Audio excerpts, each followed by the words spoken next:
आदिती, आया आया खरंच आज किती मोठी झाले, तरी आई अण्णांसाठी मी लहानच. माझा जन्म गावाकडे झाला, पण पुण्यात सुद्धा आई अण्णांनी मला काही कमी पडू दिलं नाही. त्यांनी माझे खूप लाड केले आणि त्यासाठी मला त्यांना आज थँक्यू म्हणायचे. थँक्यू. श्रुती, 2 वर्षाची श्रुती अजून कशी बोलत नाही, म्हणून मला पोपटाचं उत्तर पाणी पाजून मला बोलता करणारी माझी आई खूप स्पेशल आहे. गल्ला संपला म्हणून टेन्शनमध्ये आलेल्या श्रुतीला नवा कोरा गल्ला आणून त्या गल्ल्यात पैसे टाकून देणारे माझे आई अण्णा माझ्यासाठी खास आहेत. तुम्ही आजपर्यंत माझ्यासाठी जे काही केलं त्याची परतफेड मी कधीच नाही करू शकणार.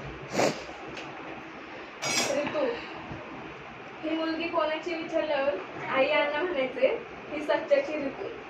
आता तीच सच्चाची ऋतू 9वीत गेली. घरभर पसरलेल्या चिल्लर पैशांमध्ये खेळणारी ऋतू आता आई अण्णाला जेवायला बोलवते. का? तर तिने भेंडीची भाजी केली म्हणून. माझ्या सर्व चुकांना माफ करणारे, मला समजून घेणारे म्हणजे माझे आई अण्णा.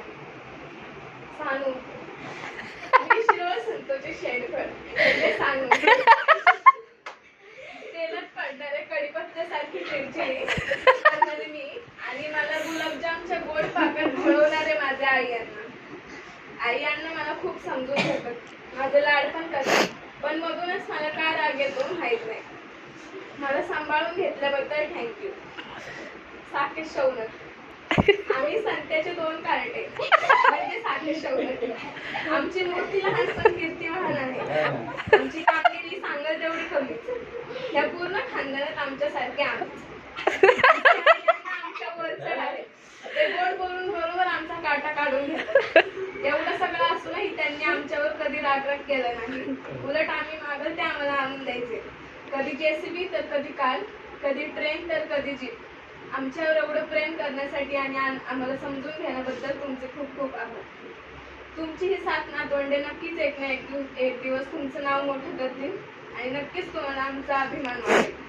Thank you so much.